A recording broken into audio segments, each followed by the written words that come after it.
दूरीभूतम् कुरु भयं भयं किन्ते हरौ स्थिते स्थिताया मयि च ब्रह्मन्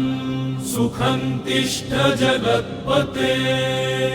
श्रीहरि पातु ते वक्त्रम्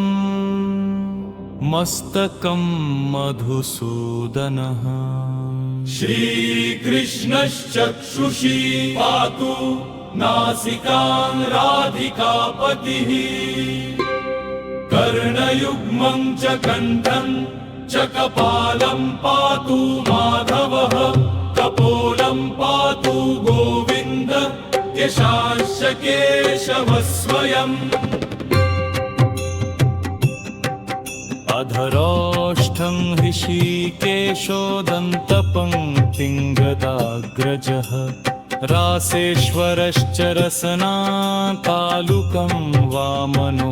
विभुः वक्षः पातु मुकुन्दस्ते जठरं पातु दैत्यः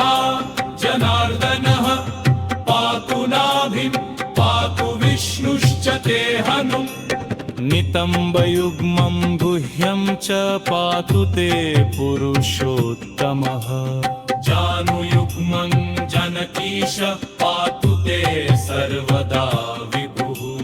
हस्तयुग्मं नृसिंहश्च पातु सर्वत्र सङ्कटे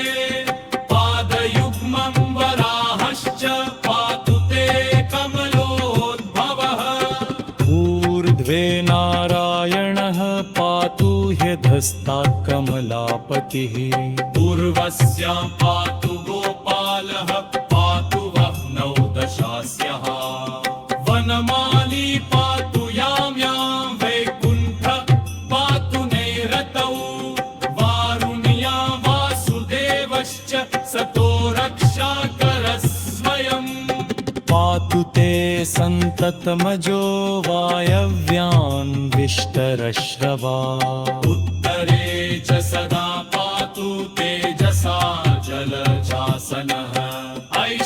ऐशान्यामीश्वरः पातु सर्वत्र पातु शत्रुजित्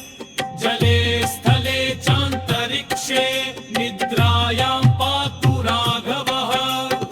इत्येवं कथितं ब्रह्मं कवचं परमाद्भुतम्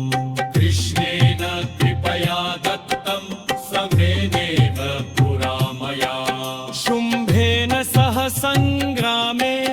निर्लक्ष्ये घोरदारुणे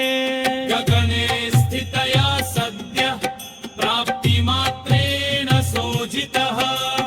कवचस्य प्रभावेण धरण्यां पतितो मृतः पूर्वं वर्षशतं खेच कृत्वा युद्धं भयावहम् मृते शुम्भे च गोविन्दः कृपालुर्गगनस्थितः माल्यं च कवचं दत्त्वा गोलोकं स जगामः कल्पान्तरस्य वृत्तान्तं कृपया कथितं मुने अभ्यन्तरभयं नास्ति कवचस्य प्रभावतः कोटिशो नष्क मया दृश्चाश्च वेधसः अहं च हरिणा सार्धं कल्पे कल्पे स्थिरा सदा